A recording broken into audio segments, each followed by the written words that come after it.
I'm speaking on behalf of the search committee for the next UPOU Chancellor with a 3-year term from 2016 to 2019. With present here, I'm the chair, Professor Patricia Arinto. The other members of the search committee, just to formalize, but I'm sure you know already, we have Associate Professor Joan Serrano, um, Assistant Professor Bobby Figueroa, uh, Dean Pabuayon, Maria Isabelita Pabuayon of CAM, College of Economics and Management, UP Los Baños, President's Representative. Uh, Ms. Rona Verenia, uh, who is representing the reps, and Ms. LV Pamulaklakin, representing the admin sector. Plus, we have a student representative. Is she here? Okay. Uh, Annalyn Morales. Okay, so this session is being web streamed. I just want to, you've received the memo, I'm sure, no? First, we issued a memo the other week disseminating the extension of the deadline for submission of nominations by the President. Originally, if you recall, the first memo from the Office of the President set November 16 as the deadline. But in the subsequent memo appointing the members of the search committee, he also in that same memo indicated an extension of the deadline to November 23. That was this Monday. The search committee at its first meeting agreed to disseminate that piece of information as widely as possible. So we kept that deadline, and then yesterday the search committee met for the second time. This time to open the nomination papers that were submitted. We are not yet able to tell you who the nominees are because we are waiting for them to formally accept their nomination. Okay, and if you look at the memo, the second memo that the search committee released yesterday, dated 24 November, and addressed to all members of the UPOU community, we set out the schedule of activities for the search. No? So the first item in the schedule of activities is today's public forum, where our incumbent chancellor, Dr. Javier Alfonso, will give a state of the university address. Uh, okay, and just to inform everybody, this forum is being web streamed, and we may. I'm not sure yet whether we are able to confirm if there is anyone who is viewing, who is joining us via web stream. In any case, if people miss the web stream for some reason, there is an automatic recording, so then they can view the video recording of the proceedings.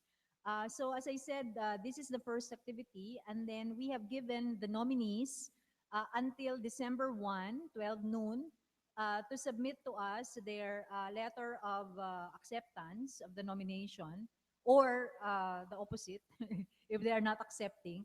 And if they're accepting, they are also supposed to submit their vision papers and summary of their most significant achievements. We already have with us both the two-page copy of their curriculum vitae, because that was supposed to be part of the nomination papers, plus the extended CV. No? We will make available all of these papers to all of you uh, by December 1, past the deadline set for them. No? So that you will have time to study the nominees' record as presented by them. No? And then, if you look at we have a rather tight schedule. If you look at the schedule, on Friday next week, December 4, I'm sorry, I think I forgot to put the time. We will, ngayon ko na lang nakita. December 4, 2015, Friday, 10 a.m. is the public forum where the nominees will present their vision papers, and the UPOU community will have an opportunity to dialogue with the nominees, no, to pose questions. This will be at the audiovisual room of the UPOU main building here at the headquarters.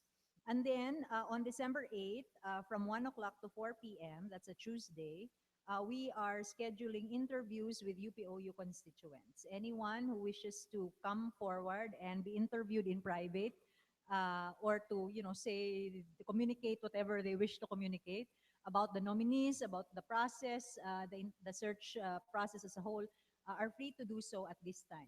Okay, you can come individually, singly, or in groups, or in pairs, and this will be at the Oblation Hall, right? And then the interviews with UPOU constituents in Diliman, which will take place at the MC Theater, the third floor of the National Computer Center, will be on December 15, Tuesday, 1 o'clock to 4 p.m. And then we will have the interviews with the nominees themselves on December 16, Wednesday, at 10 o'clock to 12 noon, here at the headquarters at the OC conference room.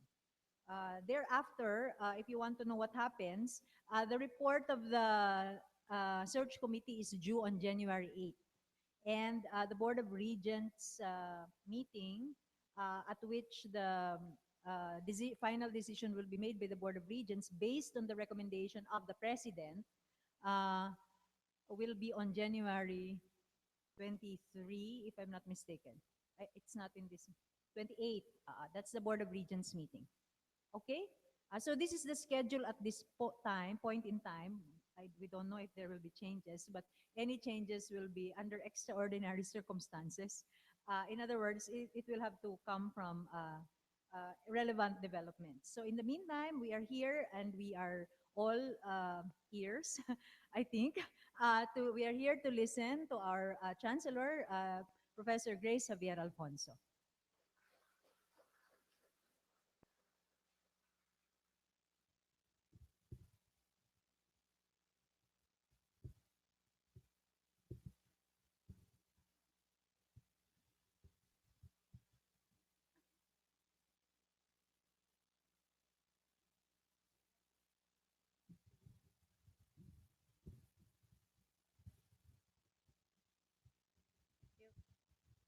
Salamat po.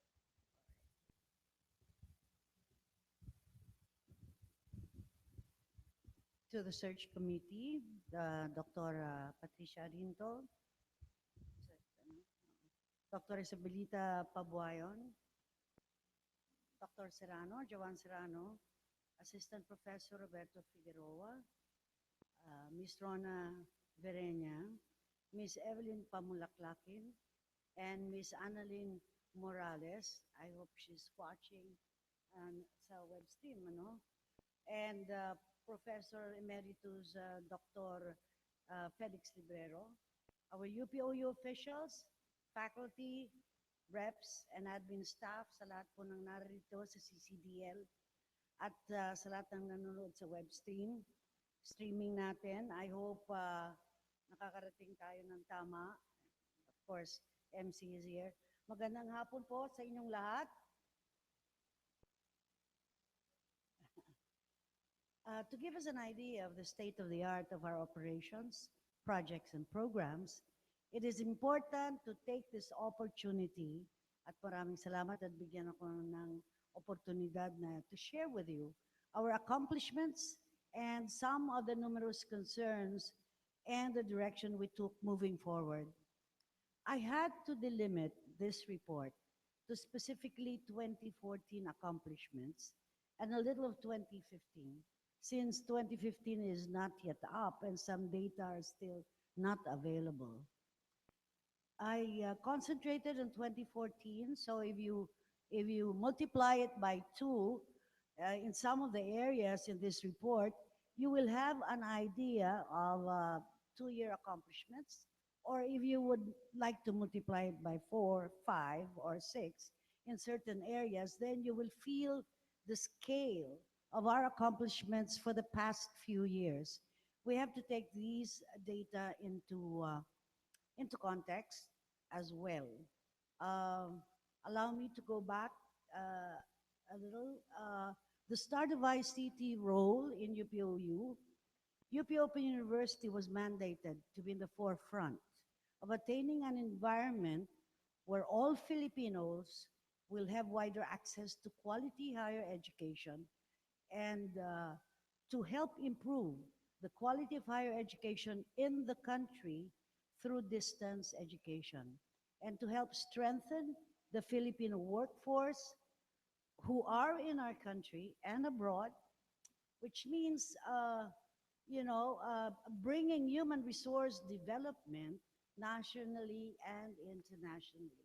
And as you know, our country is an archipelago, and physically reaching our learning centers by our flying professors at the time before was really a big challenge.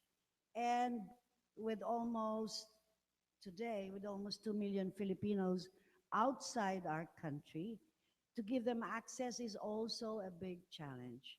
So UPOU went through numerous generations of ODL, open and distance learning, and today we think about our mandate in our present day education environment where we have more than 700,000 high school graduates who are not given the opportunity to take high school, to take higher education, and millions of Filipinos here and abroad need professional continuing education. And UPOU is expected to play an important role in Philippine higher education today. We have therefore made information communication technology work for higher education in our country through ODL and ICT, bringing us to the ODEL or ODEL framework that seeks to help our university perform our mission for social transformation.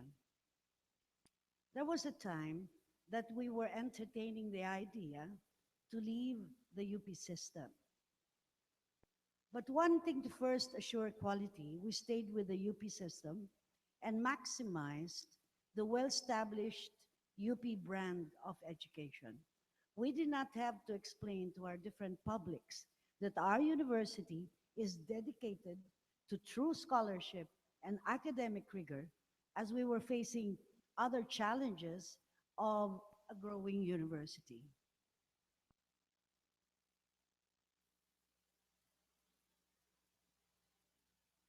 So in moving forward, it is important to note that UP Open University has studied the concept of openness for quite some time, since we are an open university.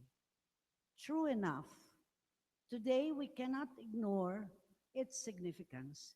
We see openness as a requisite in the 21st century teaching and learning environment. For the past many years, we have been concentrating on distance education as we grew and mature into what we are now. But a few years ago, we concerned ourselves as well with the concept of openness. And open distance e-learning has helped evolve our UPOU brand of education. The idea of openness in education through various fora and roundtable discussions, and we expanded the openness in Philippine and regional context of UPOU, and it includes these areas.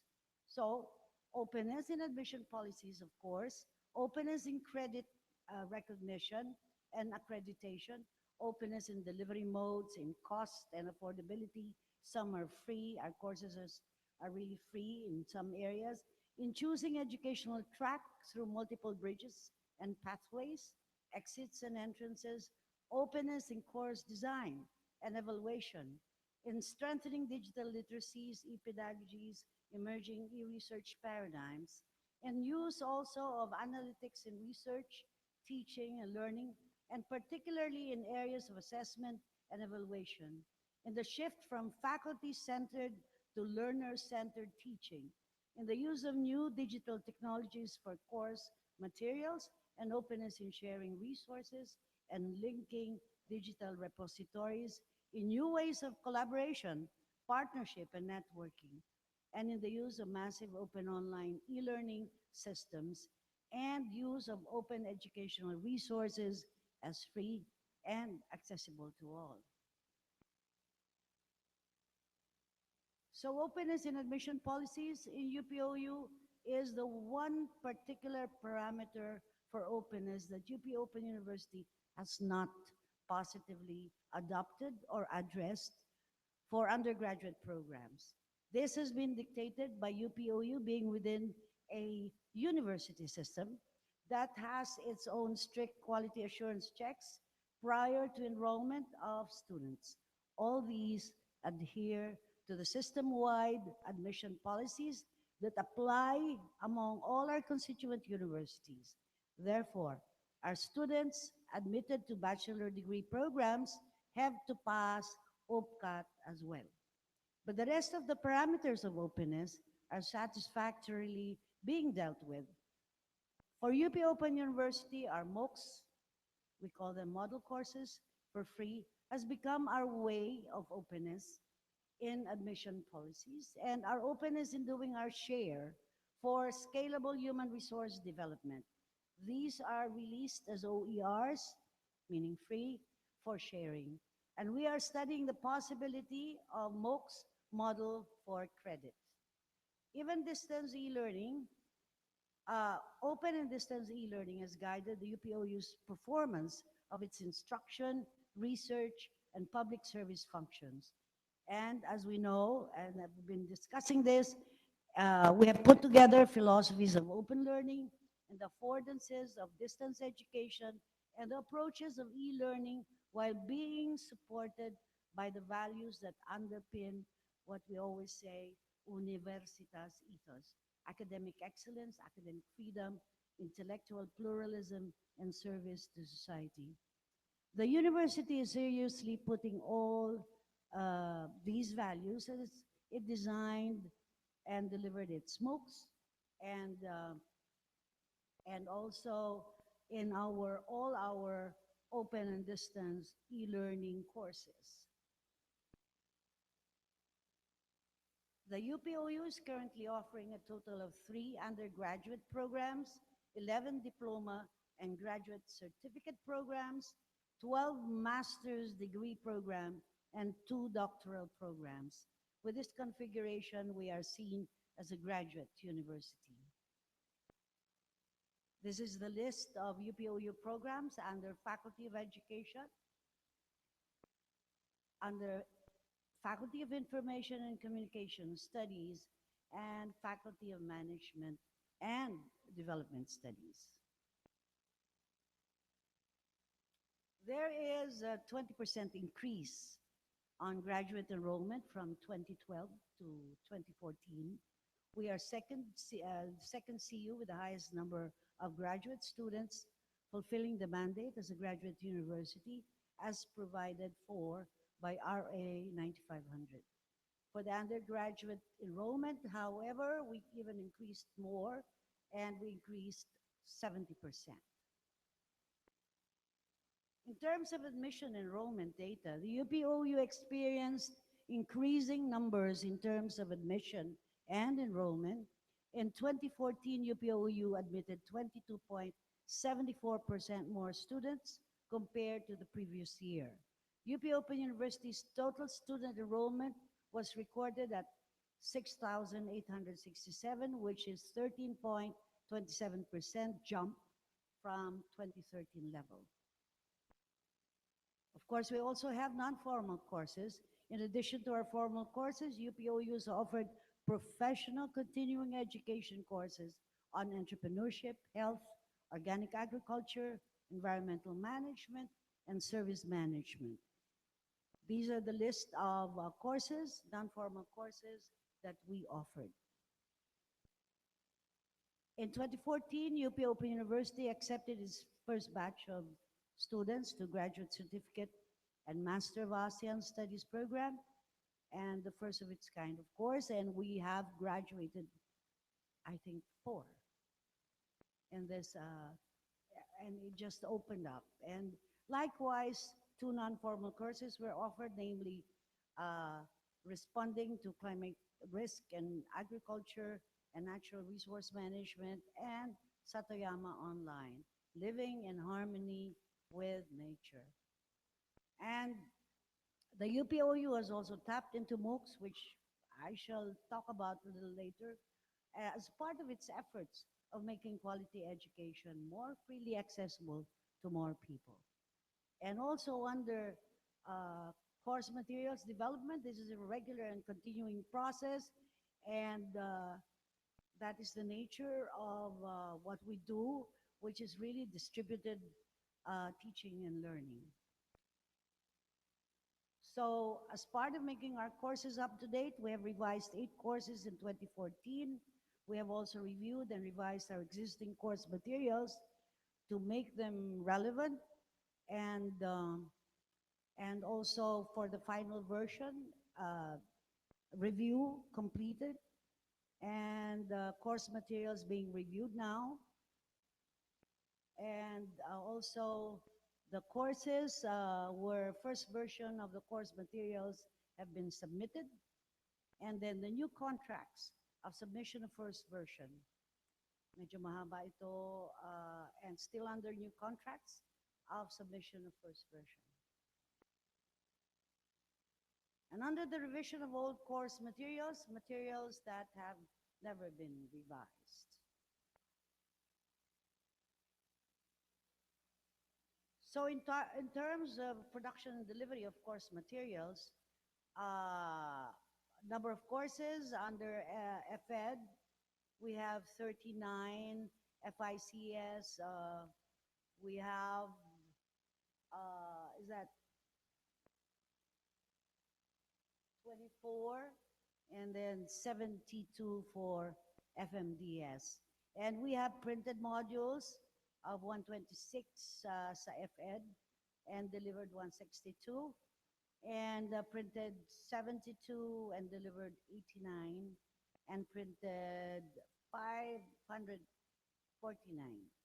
and delivered 400. Tama ba ang basa ko?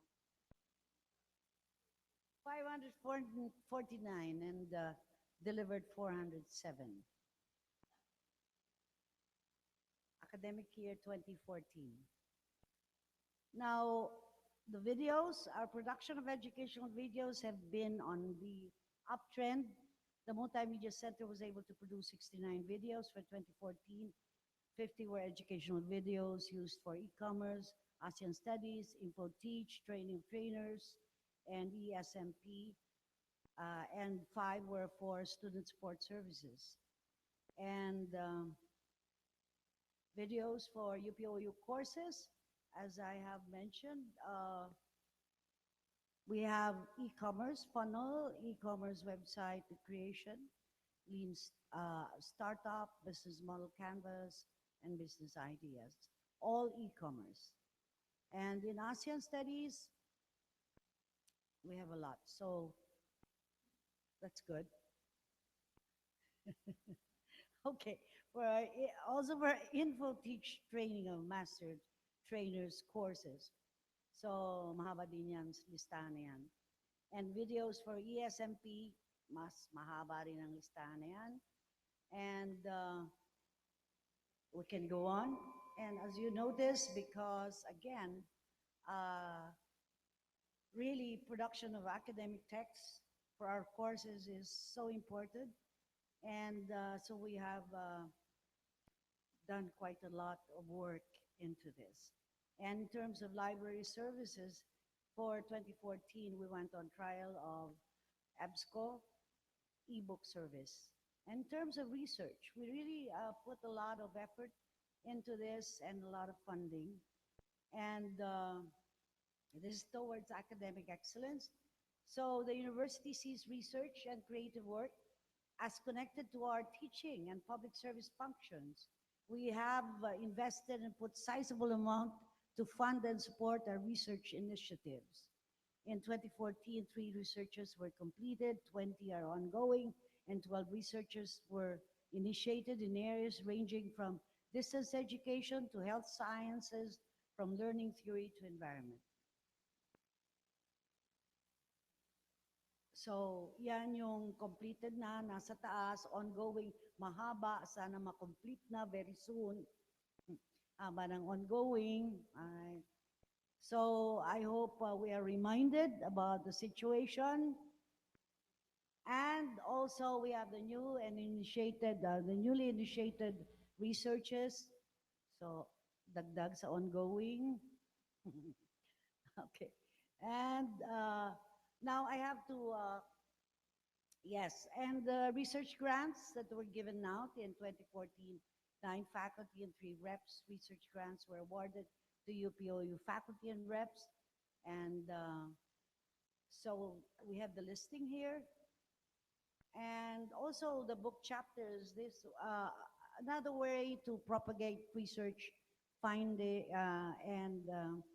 findings and homegrown ideas is through scholarly publications. So book chapters in areas of open and distance learning, open educational resources, and web-based learning were published by UPOU faculty members and reps in 2014.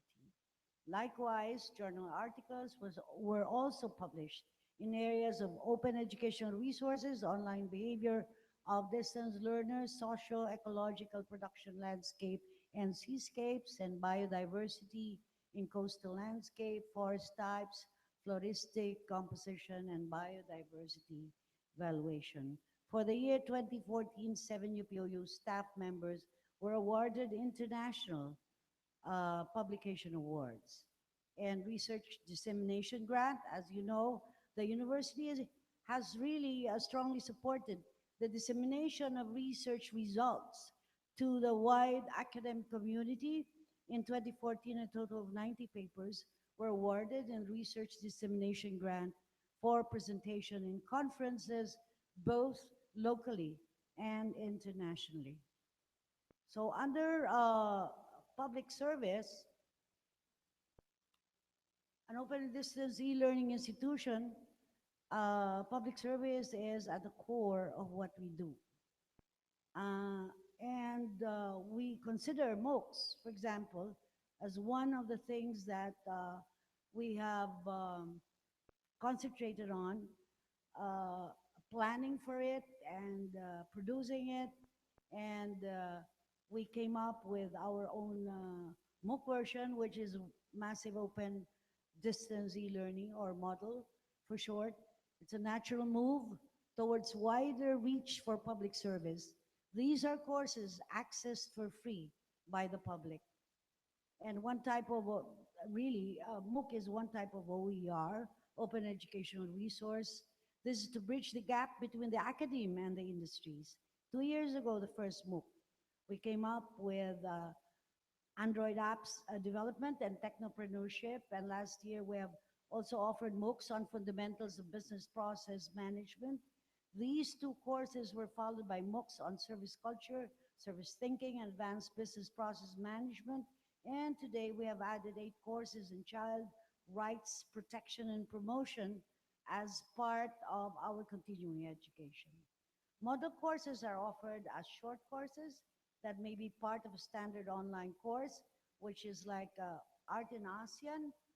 It's part of the formal course. It's only a particular portion. Or it is offered as standalone model course.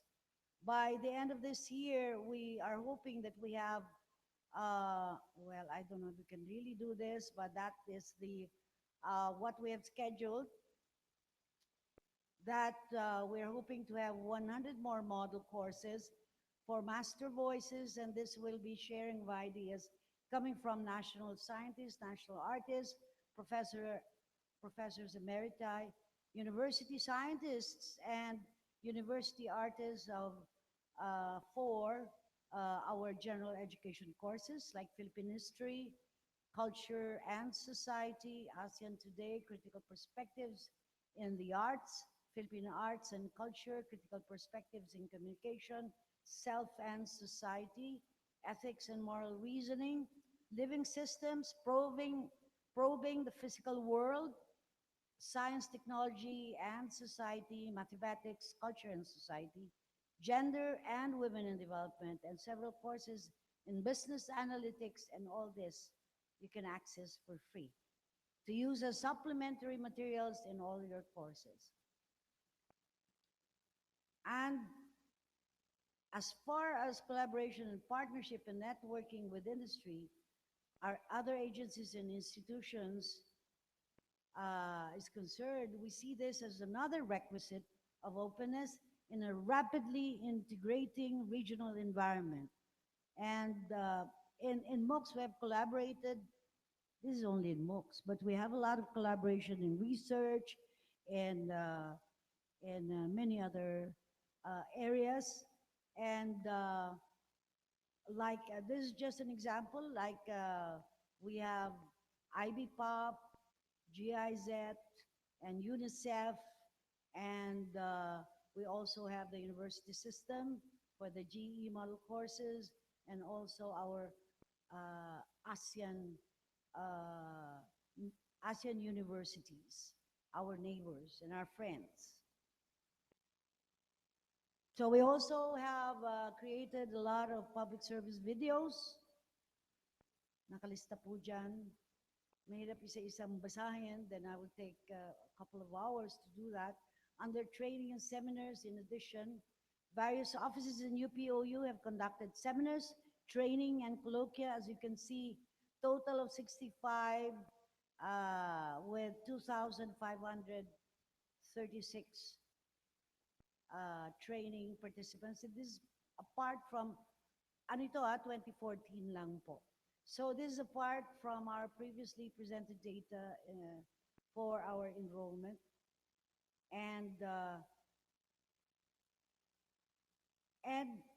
take note, on top of the figure for 2015, so parang medyo doblehin nyo po yan, tapos dagdagan nyo pa ng 300 participants in the just concluded NCODEL.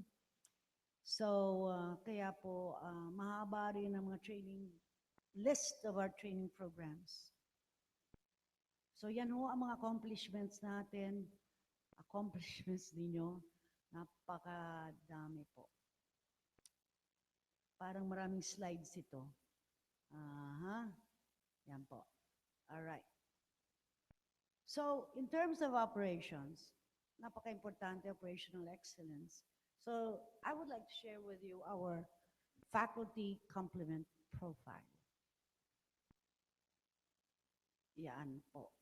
Our effort to achieve academic excellence also relies on administrative efficiency. And before that, let me look at our human resource profile. For last year, faculty complement po natin ito. 32 regular faculty members, 149 affiliate faculty, and 69 lecturers.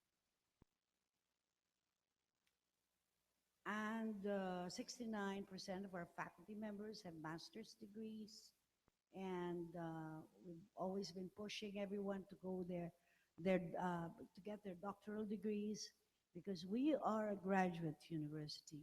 Our selection of affiliate faculty members shows 95% with PhD and 26 have master degrees. And UPOU has 15 reps as of now, and 10 of them are master degree holders, 5 BS degree holders. And out of our 68 admin staff, 8 have master degrees and 40 bachelor degree holders. And, that's why we have to also look at the concepts of TAs and TFs. And it is a way of giving us an option for some short-term answers for this great gap and the need for administrative efficiency. We have likewise contracted 50 NGWs. Ang lahat to master degree holders, 39 bachelor degree holders. This is to help us out in our operations, and the rest are in BS degree holders, but certainly their work and their responsibilities are really to help us out, strengthen our operations in our distributed teaching and learning capability. Since we see the role of administrative staff playing such a significant part as well in delivering academic services to our learners. Ito ang mga dumating na mga laws that we have to address, and we can help out and or be able to address the need for giving quality education. In line with the UP system thrust on need for diversity of students in the university, equity and access to UP quality higher education, and we plan to seriously contribute to the enabling of this law, the act of providing scholarship grants to top graduates of public schools with its natural screening process. We know that they're the top 10 of their high schools. There can be a study on maybe allowing them to enter the university through our Associate in Arts program through UGAT. It's something to think about, but still maintain UPCAT qualifiers only for our bachelor degree programs. Uh, there, however, seems to be a problem going into accepting students as scholars on their first year. Kasi ang scholarship nila pang first year lang. So we have to also study the sustainability of their scholarships. So, in fact, what we did was really requested for, since we're not going to build classrooms for them, but we were requesting for 3.6 million in MOE on top of what we receive every year, and which is 70% increase in undergraduate students in associated arts.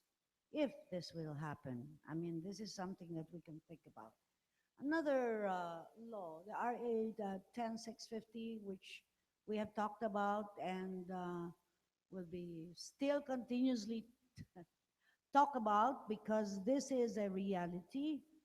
And we actually requested 50 million per year on top of what we receive to be able to do justice to this role that we will play. However, because the budget of the university has been cut and we have been rejected all our requests for full-time items, uh, 10 full-time faculty items, 55 administrative items, and so on. Nawala yon. Ang natira ay budget for our residences. But that's okay. I think we can still do our work and we will look for funding for this, meaning the next chancellor will be looking for funding for this. It's really a challenge, but it's okay. As you can see, that we have been uh, named in this law, 10650, at yan po ang lahat ng functions natin. Now, meron yata tayong session later on to really fully talk about this particular 10650 law, and that is the Open Distance Learning Act. So tayo na ay pinangalan and we have to do all these functions, as you can see, nakasulat dyan. And what we have done is on the part of the CHED, TESDA, and UP Open University, we have gone around the country, Luzon, Visayas, and Mindanao, for the public hearings of IRR. So we will be discussing this in a future date, I don't know, on December 17. Now, so there is really a strong need to bring our programs in the 21st century environment. There's likewise a need to internationalize, collaborate, and network with other institutions. Today, you know, working, cooperation, networking, all this sounds like a cliche, but this is really the 21st century form. So we have to link with other institutions within and outside our country. And for our new programs, and also for the many things that we want to do in terms of research and aside from instructions, research, and public service. So these are the new programs that we have put up in this list. We're hoping that we can do this in the new areas of specialization. Now, in terms of so this is where we are now, and we'd like to really still pursue the expanding the opportunities to the public for lifelong learning. Increasing demand for professional education will certainly be there, and making educational resources more accessible to learners. This is what we want to do, an introduction of transdisciplinary general education program. So beefing up human resource capacity to handle academic programs is certainly tops in our list of things to do, and strengthening the university's capacity in partnership, networking, and resource generation, and providing better working and living environment for academic staff, and enhancing connectivity to increase learner interactivity. So the initiatives, well, we still will continue enhance production of multimedia materials for formal and professional continuing education, and also for as model courses, convert selected courses of MOOC into, well, there is this idea that our courses will have, uh, part of it will become a MOOC, and if we can do that, that would be certainly a, a great contribution. And of course, program development, enhance internet connectivity, web service, land rehabilitation, land installation, and IT equipment, and the refleeting. And I think we've always been consistent, and we really can sustain uh,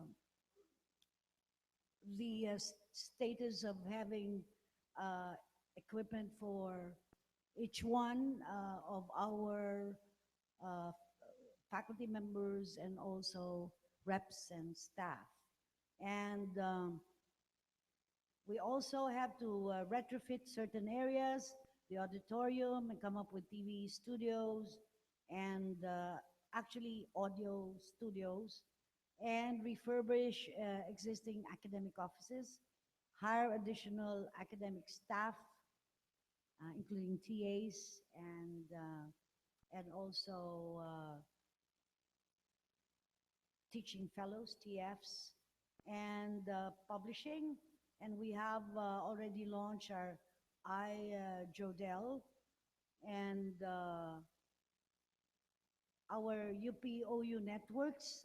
We're still certainly putting in a lot of materials there, and expand internationalization through faculty exchanges and visiting professorships would be good, and participation in international conferences, and also acquire ebooks and e-journals. Now, the physical, as we do all these, physical infrastructure must likewise be developed in support of all our projects and programs.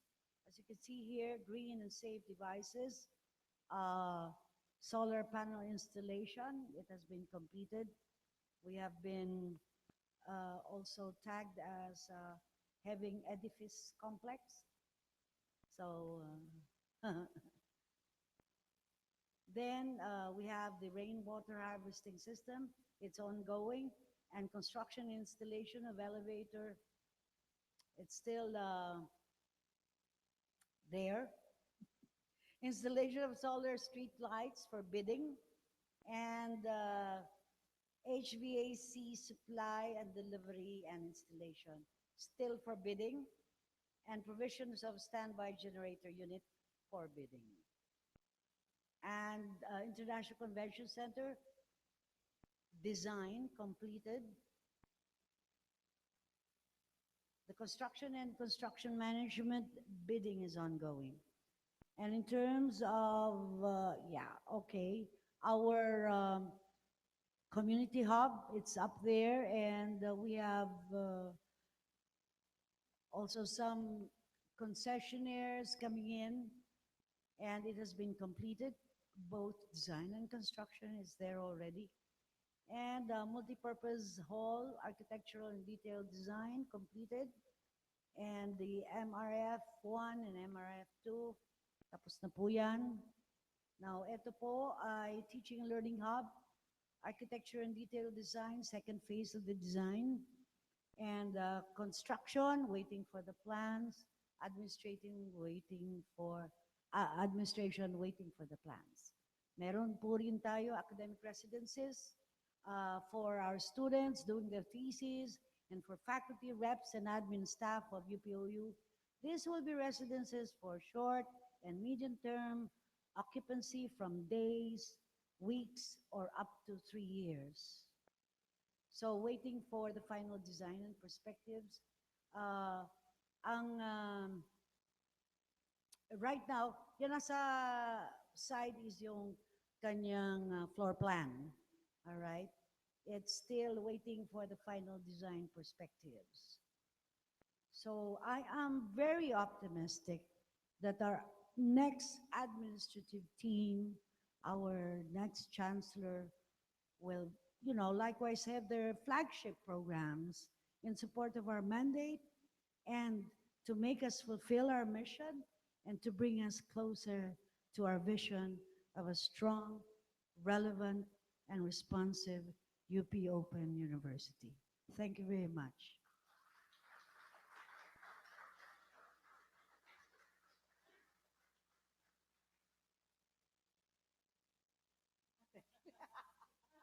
Your last slide. Thank you, Chancellor. Um, okay. We have, ma'am, if you will, uh, to have a bit of an open forum for people who want to clarify certain things or ask questions. It doesn't, you can ask questions about the report as well as other matters that you think are relevant from the point of view of the incumbent chancellor with regard to the search for the next chancellor. Because as you know, the reason why this is part of the series of activities in connection with the search, kasi we know that the next chancellor is not going to come in and find everything a blank slate. We have UPOU celebrated its 20th anniversary this year. No? So that's 2 decades. It's very important for not only for us, but especially for the next chancellor to know where we are and to factor that into the visioning exercise and the planning exercise. But with regard to the constituents, which is the UPOU community, you are also not you are a very important part in terms of providing advice and guidance for the next administration with regard to what you think should be the direction of UPOU's development. No? So the do we have microphones on the floor for people who want to ask questions or say something? Doesn't have to be a question.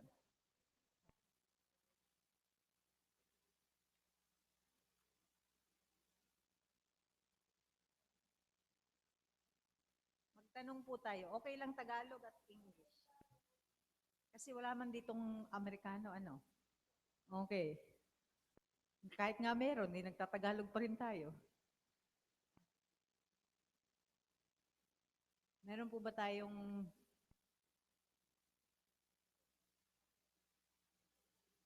Professor Luna? Mukha kang meta sasabihin. Oo. Sis.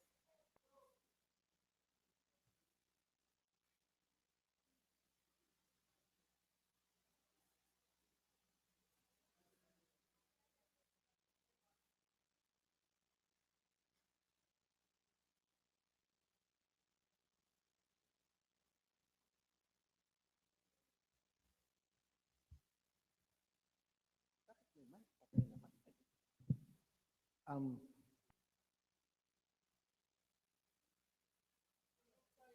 Hindi, kasi bigla kong na-realize na yung mics natin ay ano. So that's the mic for asking the question. The Chancellor will have her own mic. Okay, Ses, yes, please go ahead. Actually, anyone can answer this question. Who is likely to be the next chancellor?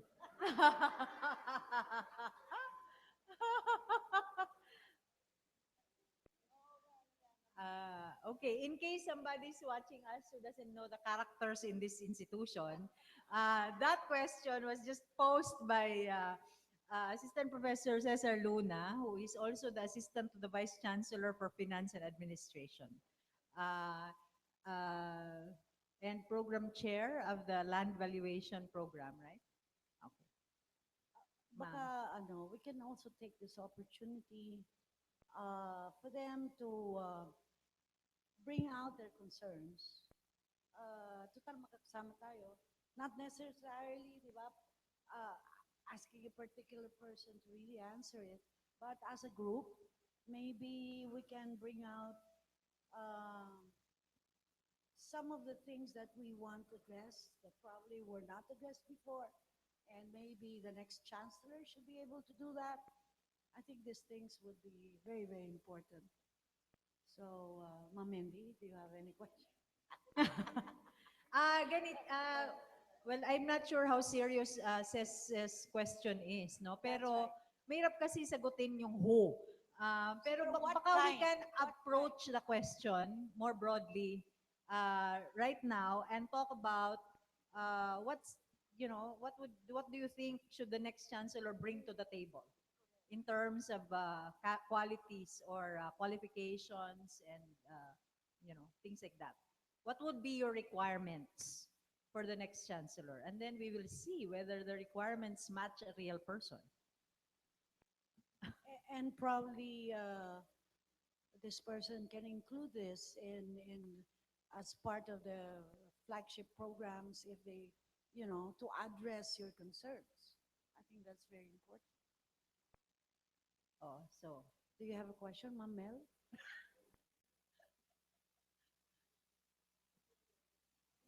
yes, Cha.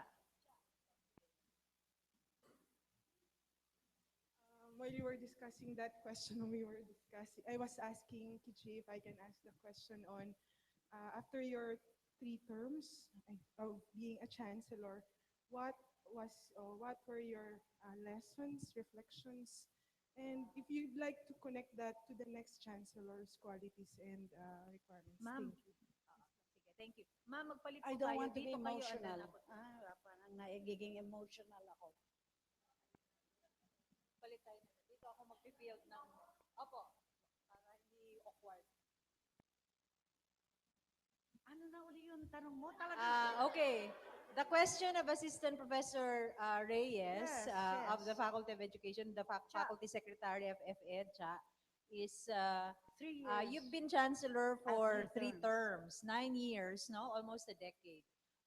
What are your reflections on those? What Leadership. are your insights and what lessons learned, so to speak, on Right. that Right. based on that experience? Uh, what is most important is giving importance to the views of people of UPOU. Why? Kasi doon mo rin makukuha yung malalaman mo ang resources natin, ang kagalingan natin, at kung saan tayo mahina, but you will have to listen. I think that's one important trait for a leader, for our next chancellor, to be able to listen and to be able to also respect the views of our colleagues. Kasi ang gagaling ng mga ideya, and I think because we have gone through so much in building this institution, lahat tayo experts doon sa ginagawa natin. So I think it's important that the next chancellor would see this And hindi lang ito parang beauty contest, sagot. It's really, number one sa akin yun, yung knowing the people, knowing their strengths, and giving value to it. That's one. Number two, we cannot work alone. Di ba? As an institution. Kasi yung nature natin, iba eh. Malawak siya, malaki. Ang mission natin, napakabigat. The leader should always go back to who we are, what we were intended to do. Well, I mean, the intentions should be important. Why we were created. So balik tayo doon sa ating mission. Ano ba talaga yung objectives na dapat tatahakin natin every year or every 5 years or in the long term? So this has to be very clear. And I think we also want yung 3 terms na yon, parang nakikita ko, dahil, di ba, meron laging ang ganda ng ideya. Tapos, di ba, point, that's a good idea. Let's do that. You be in charge of it, di ba? Parang gano'n. Kasi, totoo yun. And everybody's allowed to grow and allowed to make mistakes, but not too much, because that's the way to really know the value of your contribution. Kasi pag success talaga yun eh, buong universidad, sinaselebrate natin yun, di ba? So, pero may diskurso. In fact, lagi tayong, di ba, nagtataasan ng boses. Si Pat, grabe, ang boses, sobrang taas. Talagang, di ba? So, we work very well together. I think, ibig ko sabihin, nagsasalita ang mga taga-UPOU, which is good. I think, in fact, sometimes I feel hindi ako napapakinggan. Hindi, kumari lang yon. I'm just, umaarte lang ako dito. Pero totoo, napaka-importante makinig, makita yung galing. And I think to be clear in our direction and what is expected of us now in terms of internationally, we are the ones who are researching, we are practicing all the E concepts in ODL. Yung ODL community is really looking at us too.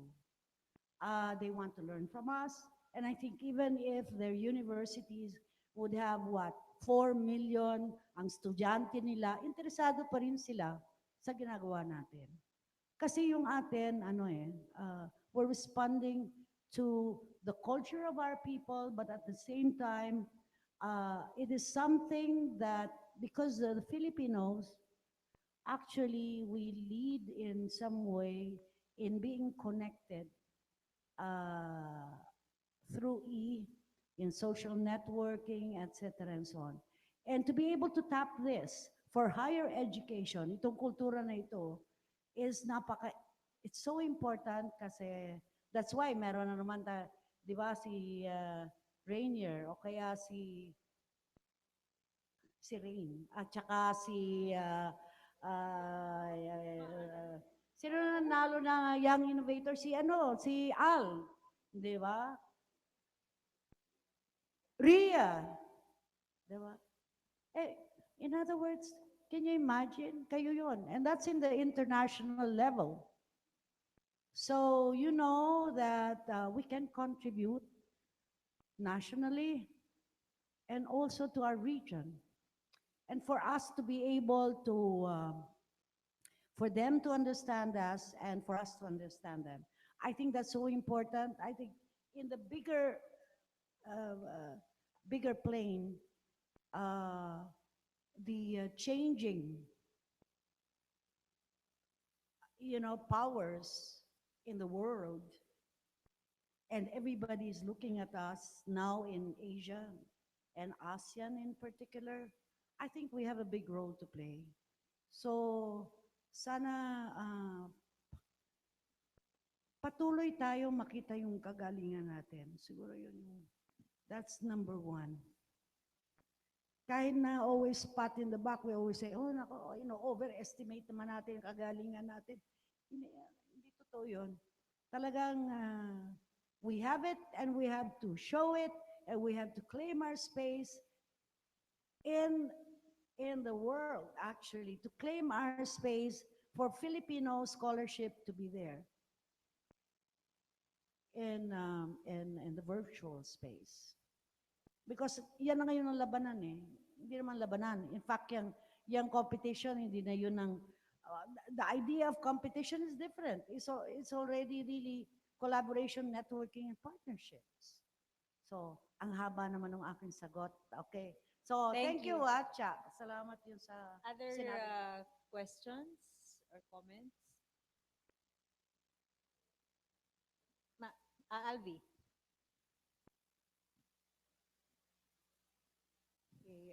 Okay, it's not a question, but rather more of comment. Um, First, of course, I just like to thank Chancellor Alfonso and the rest of the administration for giving us opportunities in research, in presenting in conferences. And in fact, it's not only the faculty and reps that are doing research, publishing, and presenting papers in conferences.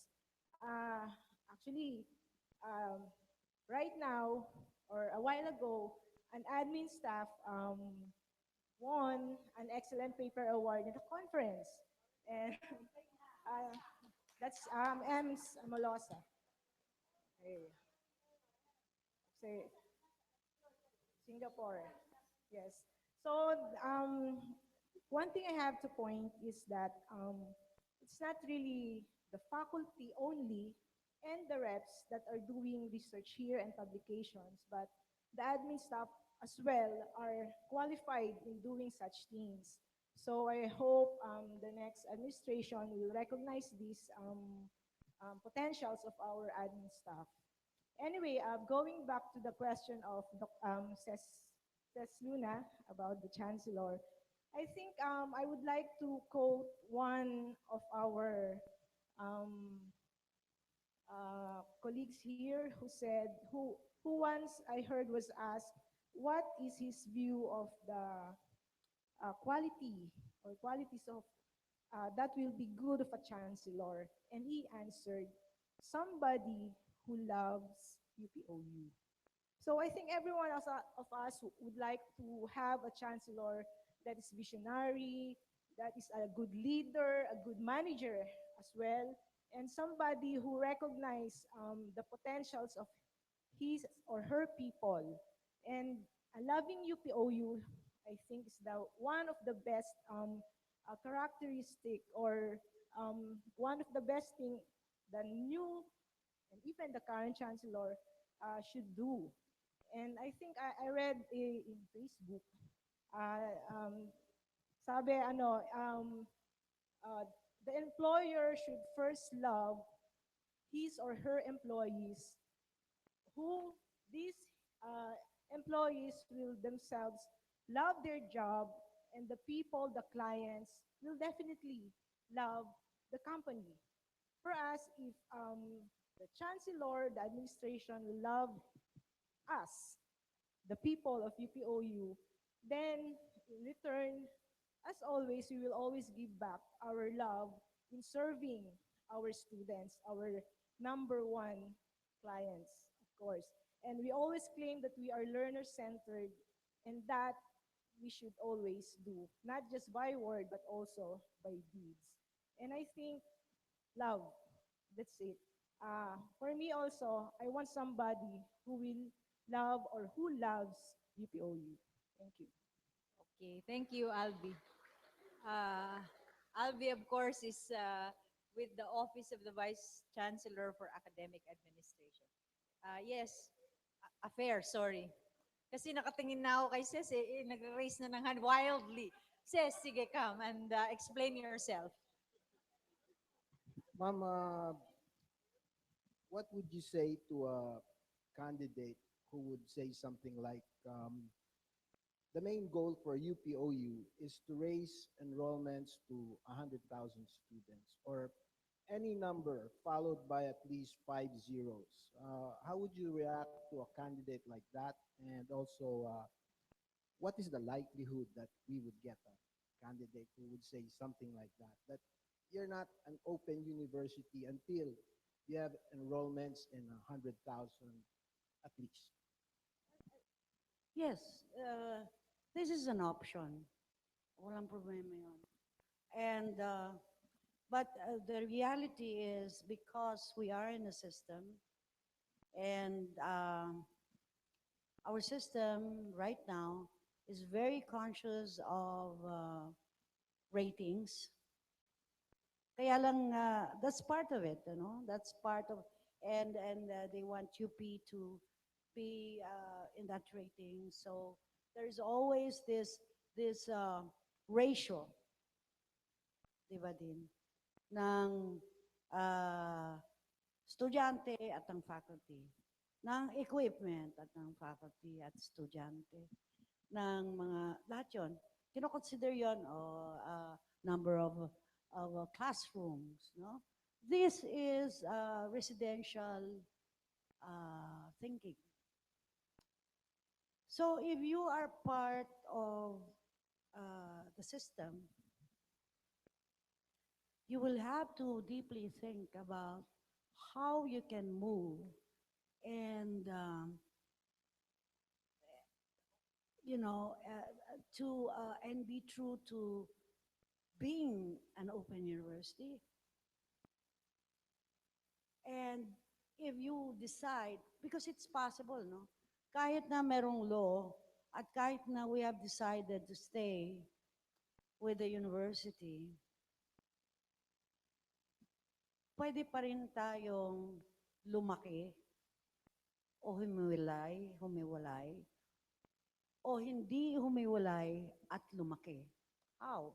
You will have to sell to your colleagues in the system your idea of what we should do. If we want to have 100,000 students, we have to sell that idea so that the system supports us in shooting for that. Ako, di ba, hindi naman, hindi, in other words, pwedeng mangyari yan. At pwede pa ngang 250,000. Why not? Parang 250,000 is STOU, right? STOU. So, sukotay tama tirat. It is possible. And in fact, tayo naman talaga ang pwede lumaki. Then we just have to put that in our plans. And we all have to sell that idea to our UP administration. And that we can do it. This is the answer. So that we can give scholarships to these bright students na hindi naman nabibigyan ng opportunity to study. Pwede pa rin lahat yun. I think we were just sort of growing and we didn't want the baggage of people saying, kasi di ba merong may reputation ng open universities all over the world. That's second-class education. And we did not want that. Di ba, Sir Lex? Ayaw natin. Kaya we went through so much talagang laban, di ba? Laban yan. When they keep on saying, no, diluted yan etc., etc. Because they were thinking of the baggage of international correspondence school, etc., and so on. Pero ang ginawa natin, graduate school muna na, graduate university. So, alam nila, and we took faculty of the different CUs. So how can you say that's diluted? Kayo nagtuturo dyan. Lahat yun, lahat yun. That is part of the steps that we took to make sure that everybody respected the quality of UPOU scholarship and academic work. So yun yung ano. Pero pwede pa rin pumunta ron. We can do that lalo na now. We can sell that idea. We can even be big. We can be 250,000. Why? We have the law with us. You have also the scholar ng bayan. Eh kung makuha mo lahat ng ano, lahat ng mga top 10, di ba? Tsaka parang dumaan na rin sa UPCAT yan, magagaling yan. Di ba? So, ganon. So, the next chancellor, yan ang pwedeng gawin. Oo. So, yung 100,000, okay lang yon. Yung hindi lalaki ng too much, maybe 30,000, okay din yon. Pero, iba naman style, iba naman ang gagawin natin. Kaya we were working through SOCs. Di ba? Kasi ang binigay sa ating responsibility is to help them become technologically enhanced. That ODL will work for them too. So what do? Because we are now branded as leaders, we claim that. So we bring now the quality of education through distance education, the higher education in the country, yung quality niya, kaya natin akyat yon together with the SUCs. Yun yung ano, di ba? That's one model. So you can get out of that. You can do it another way. Pwedeng diretso. Ang mga estudyante diretso sa atin pupunta, pwede rin yun. Not necessarily through SOCs. Thank you.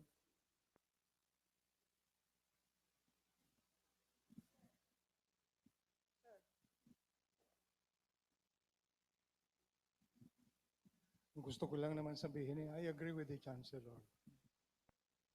Sa initial point niya, that is an option. Having said that, it is not, to me, as far as I'm concerned, it is not so much the issue of trying to get 100,000 or 500,000. That's not the point. The point is, will we be able to do it and maintain the academic standards of the University of the Philippines? That is the point. Kahit na iisang estudyante mo, kung hindi mo maintain yung standards ng UP, then you have no business operating. But even if you have 100,000 students, if you're still able to maintain that and deliver the educational services to those otherwise who cannot attend residential institutions, then we would be doing our job. Di ba? Ganun lang naman yun eh. So, ang issue is always, kaya natin ito. Pero, kakayanin ba natin nang napapanatili natin yung pamantayan ng ating pamantasan? Because that is the main issue.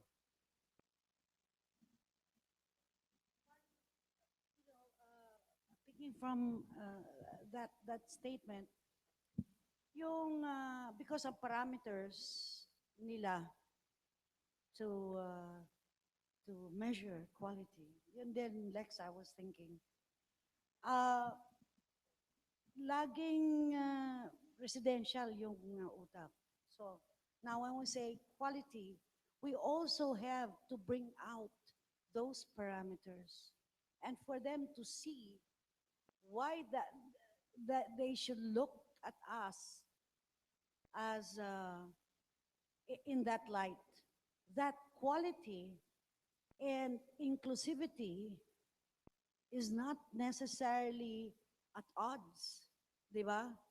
Yung malaki ka, 100,000 ka, ito yung sinasabi ni Lex, hindi ibig sabihin diluted yung education system. So how do you now, because nga yung parameters nila dapat ang attrition rate mababa. Dapat even that ma-sell natin ang idea sa kanila na hindi yon ang criterion para tignan na quality yon dahil maliit ang attrition rate. Kasi kung mag-open up ka, di ba? People can come, papasok sa atin, pero ang mag-graduate sa atin, quality. Now, pwede rin, controlled pa rin yung pagpasok. Di ba? Hindi ka talaga open. Parang ang sabi niya, close open. Di ba? Close open, ang close open. Pwede rin expectations, yung papasok sa yung estudyante, pareho expectations ng institution sa kanila. So, parang nakaalalay ka sa paglaki. Maybe you will not grow as big as hundreds and hundreds of thousands or a million, pero yung quality mo, nando pa rin sa utak mo, how do we do it? Totoo yun. Kasi yun yung minabalanse mo. So, yeah, thank you. Thank you. It's 5:30. I don't know if you want to continue. What we can do, kasi actually marami namang opportunity for people to express their thoughts, no, with regard to the chancellorship.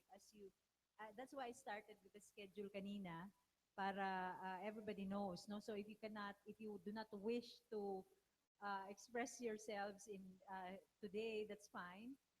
We have a public forum with the nominees on December 4, and the search committee guarantees that before that forum, as soon as we have the full set of papers from the nominees who choose to accept the nomination, we will immediately disseminate them.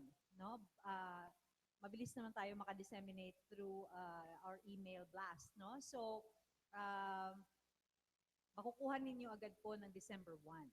Yung ating public forum with the nominees where they will present their vision papers and you have an opportunity to dialogue with them and pose questions will be on December 4 at 10 in the morning.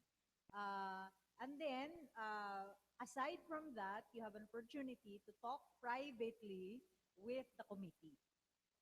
Na hindi na kailangan marinig kayo ng nominee or ng incumbent. No? So you can be as frank as possible. And the committee is duty-bound not only to respect your privacy by anonymizing, but also to listen, to report as comprehensively as possible. So, siguro ang pwede natin gawin ngayon ay, narinig niyo po yung report ni Chancellor, may mga idea rin kayo based on what she said and also on your experience with regard to where you think UPOU should go. Di ba? Henceforth, given this where we are now and where we've been. So you keep that in mind, and when we have the nominees in front of us, you can see, So yung tanong ni Ses, ano tanong mo nga kanina una? Who is likely?